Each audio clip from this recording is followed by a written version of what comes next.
Ito nga ang Don Bell World. Mainit-init na chika tungkol sa Don Bell. Akala mo hindi nag-uusap ang dalawa? Oy, hindi Araw-araw yan nag-uusap, walang palya. Hindi man daw sila nagkikitang personal ngayon dahil busy sila sa kanya-kanya nilang agenda, pero hindi nila nakakalimutan ng isa't isa.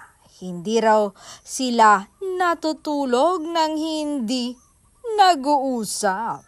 Ayon sa chika, hindi raw sila natutulog ng hindi nag-uusap at walang good night and I love you sa isa't isa. Ganyan kainit ang pag-iibigan ng dalawa. Diba? Sana all.